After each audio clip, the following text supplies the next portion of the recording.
Je dis à quelqu'un que Dieu te bénisse. Amen. Je dis à quelqu'un que Dieu te bénisse. Amen. Je suis vraiment très heureux de me retrouver encore aujourd'hui ici dans notre église à Ararat. En tout cas, moi, je ne suis pas étranger. Je suis chez moi ici. En tout cas, je suis très à l'aise d'être parmi vous et de partager la parole du Seigneur. Amen. Amen. Je crois que toi aussi tu es heureux d'être là. Nous voulons partager la parole. Et avant de partager le livre, je voulais encore une fois de plus dire merci à l'homme de Dieu, le pasteur Thierry, pour la confiance renouvelée. Je ne sais pas comment lui dire merci pour tout ce qu'il fait pour moi, mais il y a un seul mot qui résume tout. Encore une fois, merci. Gloire au Seigneur. Je vous invite donc à prendre votre Bible et de lire dans le livre de Juges. Juges, chapitre 13. Je crois que tout le monde a sa Bible. Si tu n'as pas de Bible, il vend le téléphone, il achète la Bible. Parce que ce n'est pas normal d'avoir un bon téléphone et manquer la Bible. C'est incompatible. Amen. Je suis sérieux. Hein? Amen. Tu n'as pas de Bible, vends le téléphone, achète la Bible. Parce que ce n'est pas normal que tu aies un bon téléphone et que tu manques la Bible. Amen. C'est pas normal. Donc je préférerais que tu manques le téléphone, mais tu as la Bible. Parce qu'à l'intérieur de la Bible, il y a beaucoup de téléphones. Amen. Peut-être les autres ne savent pas voir, mais quand je lis la Bible, j'ouvre là, je vois les téléphones à l'intérieur. Si tu veux, tu portes des lunettes, mais tu verras, il y a des téléphones. Je vois des Samsung, des Nokia, des Galaxy. Ah, je vois ça ici encore. Beaucoup. Gloire au Seigneur. Nous lisons dans le livre de Juges, chapitre 13e. Je lis à partir du premier verset. Il va faire une très longue lecture. Je vais sauter plutôt certains versets. Ah, on va donner un peu du soleil de lui. C'est bien. Il me dit à papa d'aller merci pour la Bible, mais j'y vais acheter quand même. Je vais acheter quand même. Alors je lis rapidement. La Bible dit ceci. Les enfants d'Israël firent encore ce qui déplaît à l'Éternel. Et l'Éternel les livra entre les mains des Philistins pendant 40 ans. Il y avait un homme de Toréa, de la famille de Danit, et qui s'appelait Manoach. Sa femme était stérile. Elle n'enfantait pas. Un ange de l'Éternel apparut à la femme et lui dit, voici tu es stérile et tu n'as point d'enfant. Tu deviendras enceinte et tu enfanteras un fils. Maintenant prends bien garde. Ne bois ni vin ni liqueur forte et ne mange rien d'impur, car tu vas devenir enceinte. Et tu enfanteras un fils. Les rasoirs ne passera point sur sa tête, parce que cet enfant sera consacré à Dieu dès le ventre de sa mère. Et ce sera lui qui commencera à délivrer Israël de la main des Philistins. La femme alla dire à son mari, une bonne femme, un homme de Dieu est venu vers moi et il avait l'aspect d'un ange de Dieu, un aspect redoutable. Je ne lui ai même pas demandé d'où il était et il ne m'a pas fait connaître son nom. Mais il m'a dit simplement, tu vas devenir enceinte et tu enfanteras un fils et maintenant ne bois ni vin ni liqueur forte et ne mange rien de pire, parce que cet enfant sera consacré à Dieu dès le ventre de sa mère jusqu'au jour de sa mort.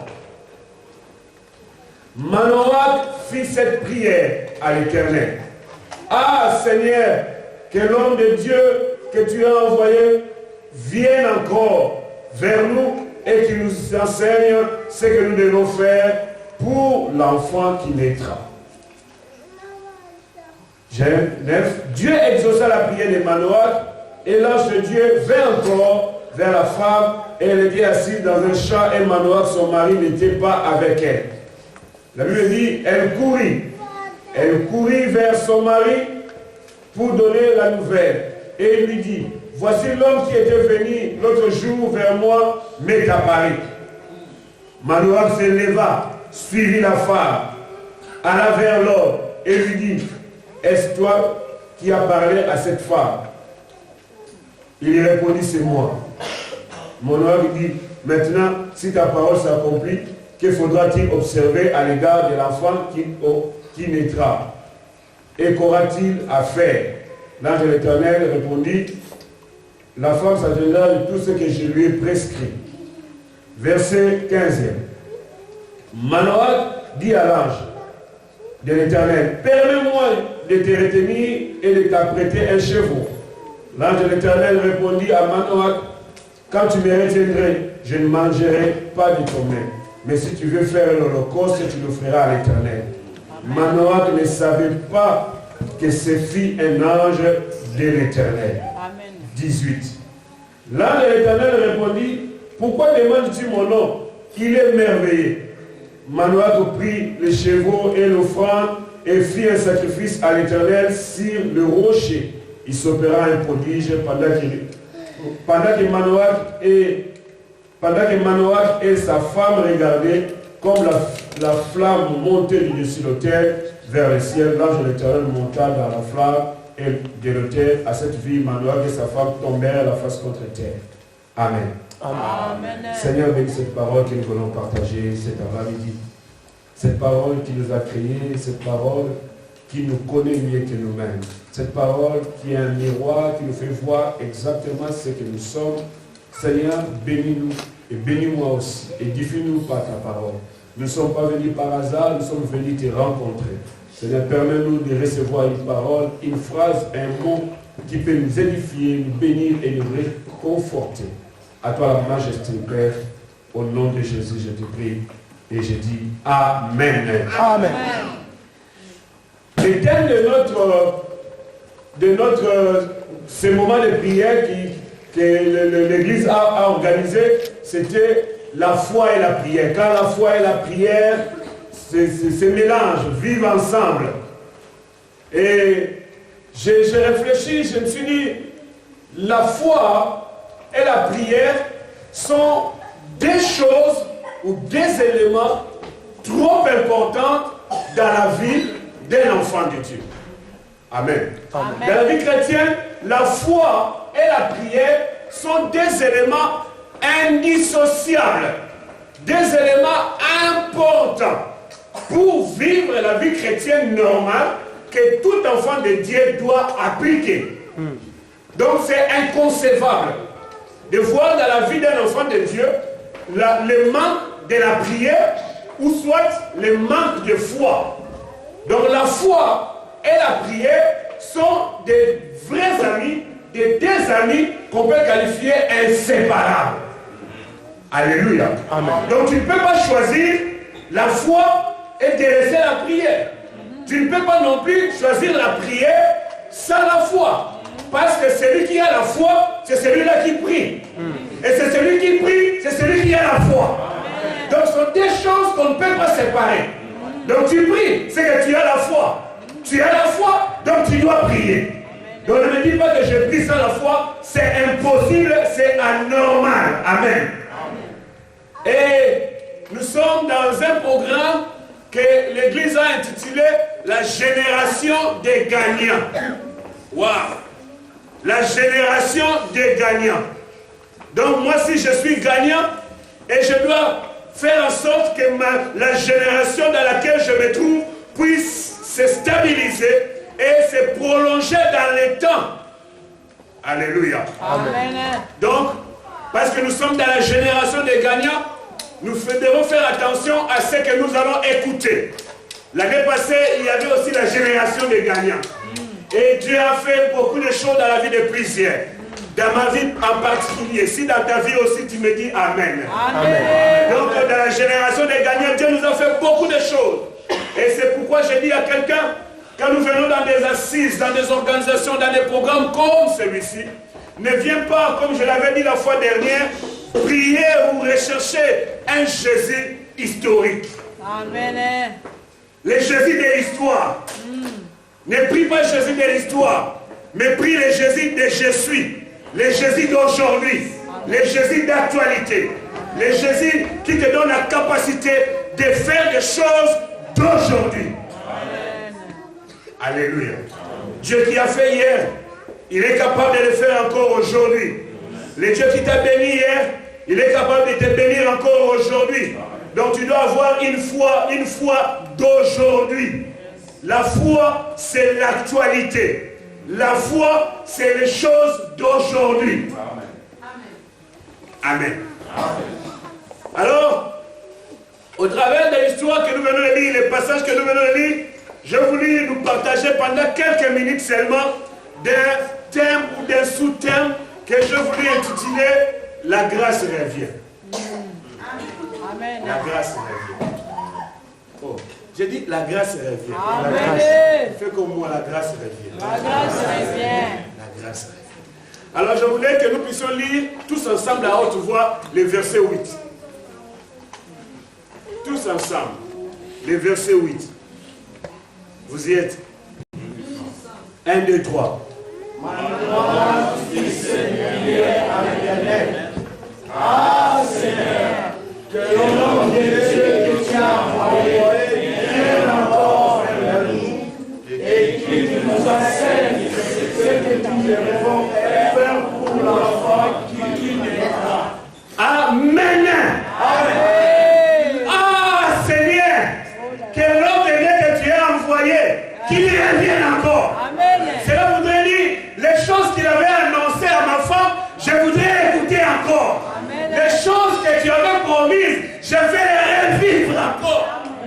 Frère, je vais t'annoncer un principe, que les choses que tu as vécues dans le passé, les grâces que tu as expérimentées dans le passé, ça peut revenir. Ça peut revenir. Oh, moi j'ai perdu ma santé. Je t'annonce une bonne nouvelle, que la santé que tu avais, que tu regrettes d'avoir perdu, ça peut revenir.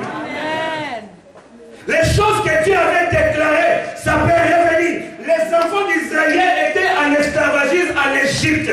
Mais or, pendant tout ce temps, Dieu avait déjà déclaré, donné la promesse, déclaré une parole sur leur vie, qu'ils quitteront l'esclavagisme et ils posséderont le pays qu'il avait promis à les donner. Amen. Et pendant tout ce temps-là, la parole semblait dormir. La parole semblait être effacée. Mais il y a un jour où Dieu s'est révélé à Moïse pour dire, je veux que les choses que j'avais annoncées, qui apparemment ne se manifestent pas, puissent revenir. Amen. Frère, les choses que Dieu t'a annoncées, les choses que tu as expérimentées, les choses que Dieu a déclarées dans ta vie, d'autres choses apparemment tu as expérimentées. Comment dire, les gars, je vois comme si je ne vois pas. Je sens comme si je ne sens pas. Les choses que Dieu a déclarées dans ta vie vont revenir. Amen. Quand la foi et la prière se marient, marchent ensemble, les choses parties reviennent. Amen. Alléluia. Amen. Oh, alléluia. Amen. Frère, tout ce que Dieu nous promet sont toujours accompagnés par des instructions. Le deuxième principe.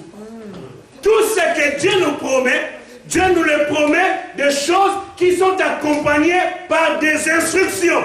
Des instructions à respecter pour que tu puisses vivre réellement les choses promises.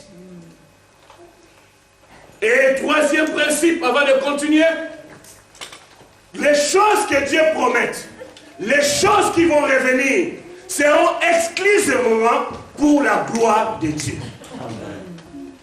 Pour sa propre gloire. Amen. Et ici, nous avons constaté quelque chose qu'on peut qualifier pour certains d'anormal. La Bible dit, les enfants d'Israël ont désobéi à Dieu, péchèrent encore, et Dieu les livrait entre les mains de leurs ennemis, les Philistins.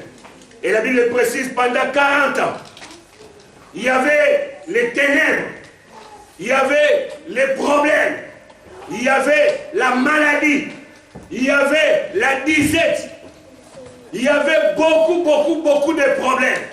Il vit en Europe, mais il dort affamé. Il n'a pas d'argent. Il ne sait pas se vêtir. Tu marches, tu vas à la Bible, à l'église plutôt, mais tu ne sais pas t'épanouir. Les enfants d'Israël ont expérimenté des choses comme ça. Les noirs, les ténèbres, rien n'a marché.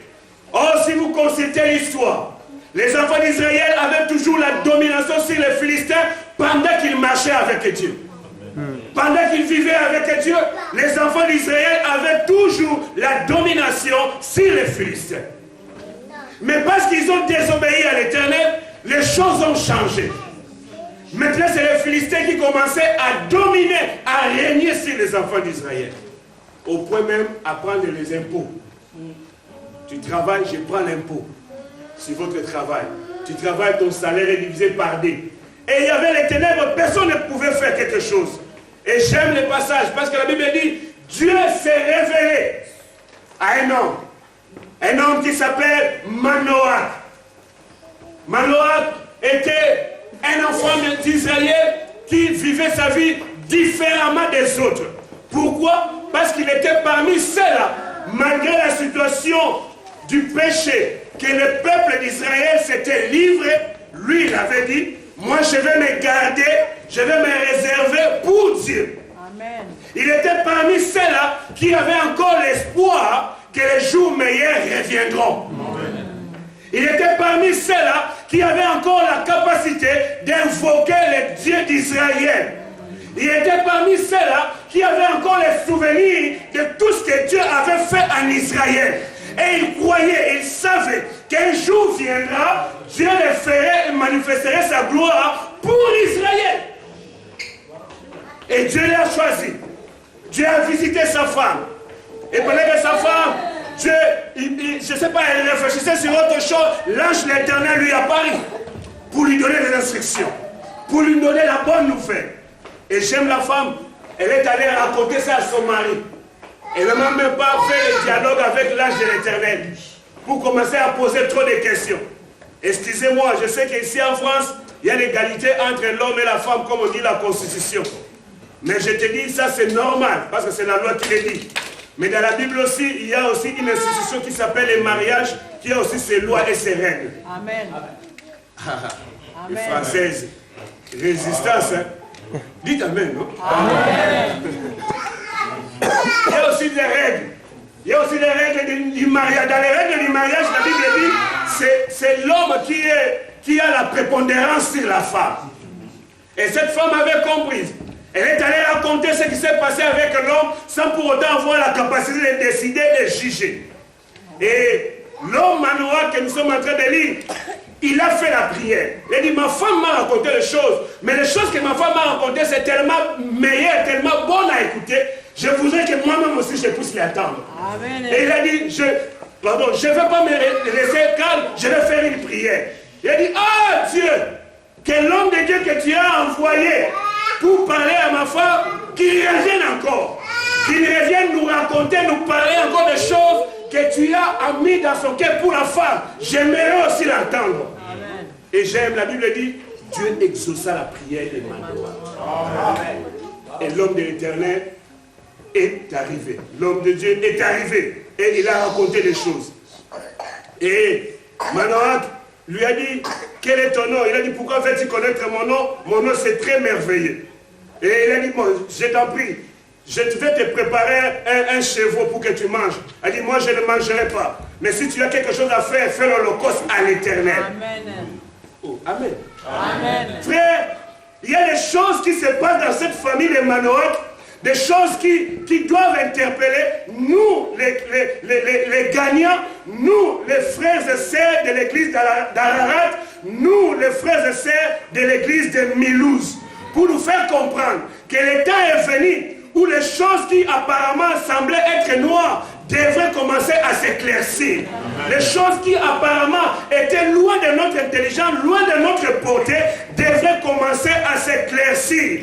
Moi, je ne suis pas d'Ararat, je ne suis pas de Mulhouse, je suis de Paris. J'étais ici, mais je reviens. Je reviens pour te dire que la grâce revient. C'est que Dieu t'avait annoncé la fois dernière. Dieu a la capacité de les prendre et de les ramener encore dans ta vie. Amen. Avant d'aller plus loin, pour ne pas oublier, je voulais dire à quelqu'un, je sais que tu es là, tu as un problème avec ton mariage, tu as apparemment le sentiment que ton mariage va trop vite et que toi tu es trop en retard, ou apparemment tu sens que le problème du mariage est apparemment loin de toi et tu rates. Dieu me dit de te dire, saisis la parole, les mariages, ton mariage qui semble être mort revivra. Le mariage qui semble être perdu, tu le récupéreras. Amen. Je voulais le dire pour ne pas oublier parce que Dieu m'a réveillé la nuit avec ces mots-là. Amen. Quelqu'un. Amen. Amen. Amen. Avec ces mots-là. Je ne sais pas qui est en train de vivre des choses invraisemblables dans son foyer, dans son couple, dans son mariage. Ou qui a un problème lié à un mariage. Je ne vais pas te demander de te mettre debout. Mais tu es là. Si tu sens que dans ton mariage, il y a un problème, ou tu sens que ton dossier mariage a un problème, je dis la grâce revient. Amen. La grâce revient. Alors Dieu a parlé à Manoah que la grâce devait revenir. Moi aussi, je me mets debout pour vous dire que la grâce de Dieu reviendra. Pourquoi? Parce que quand la prière et la foi se mélangent, le miracle est possible. Le miracle se manifestera. Frère, la parole que nous sommes en train d'annoncer, ce n'est pas la lettre seulement, mais c'est la lettre et l'esprit et la vie. Parce que la parole, non seulement a la capacité de transformer l'intelligence de l'homme, mais la parole a la capacité de produire là où l'intelligence ne peut pas produire. Amen. Alléluia. Amen. Les enfants d'Israël étaient dans une situation invraisemblable. Mais Dieu a parlé pour leur dire, la délivrance que vous aviez autrefois, vous les vivrez encore. Vous allez les revivre encore. Les problèmes qui vous dérangent aujourd'hui, j'ai décidé dans ma sainte colère, dans ma sainte sainteté, que les choses changeront. Amen.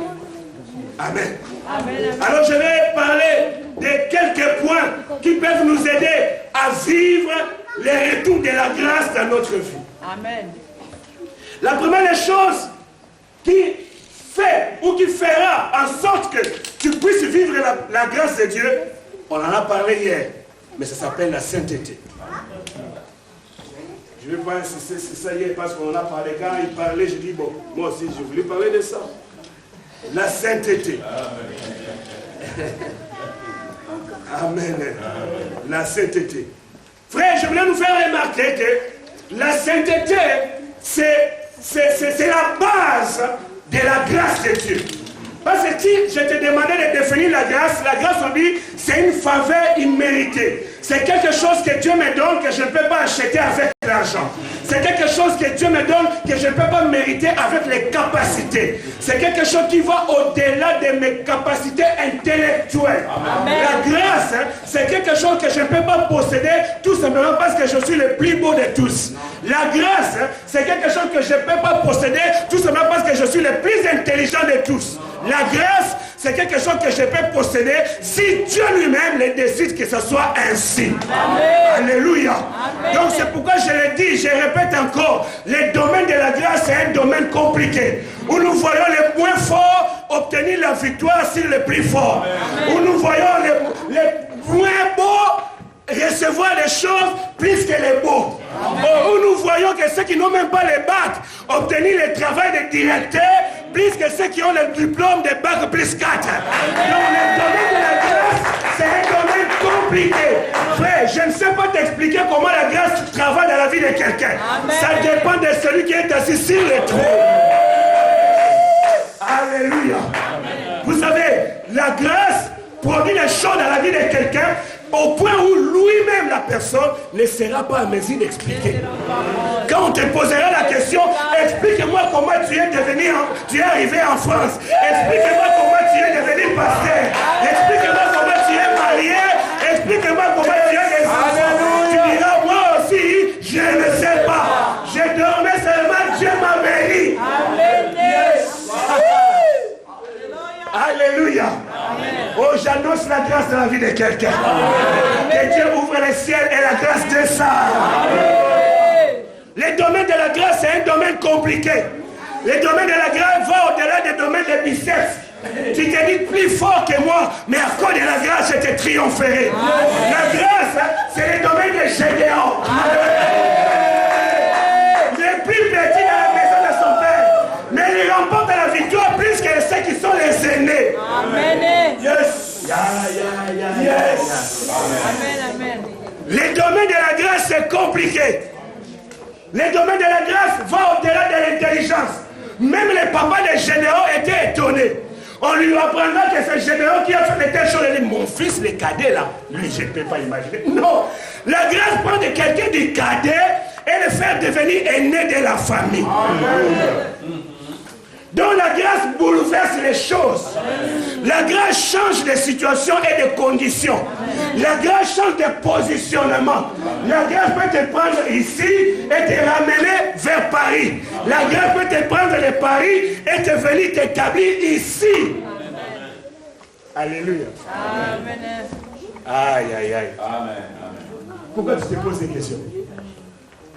Pourquoi tu te poses beaucoup de questions? La grâce de Dieu est capable de faire des choses dans ta vie. La grâce revient. Il y a certains qui me regardent ce matin.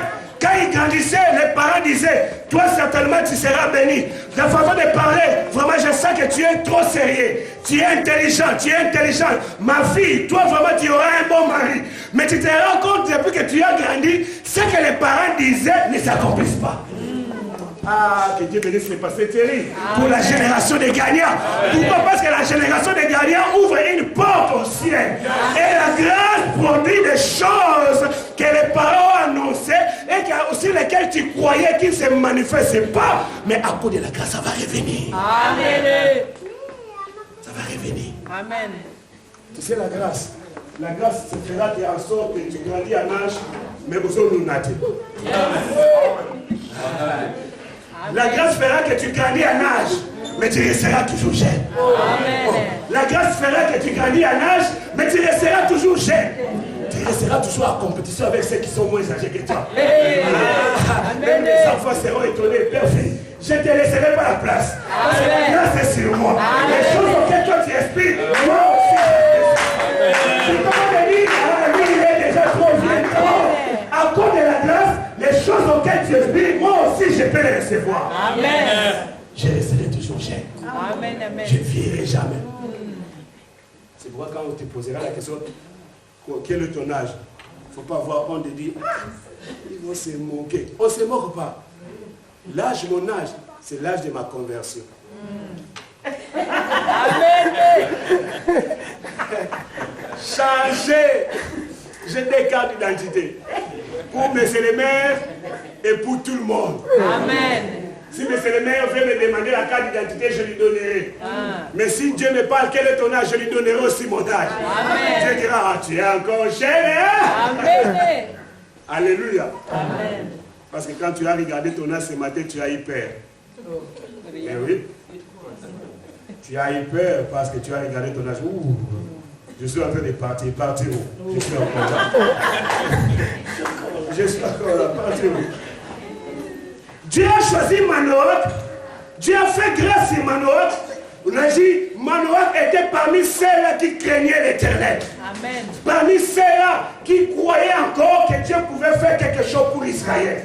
Et Manoach s'est conservé. La sainteté, c'est la base sur laquelle la grâce repose. Amen. Amen. Amen. Alléluia. Amen. La grâce n'est pas un cadeau surprise.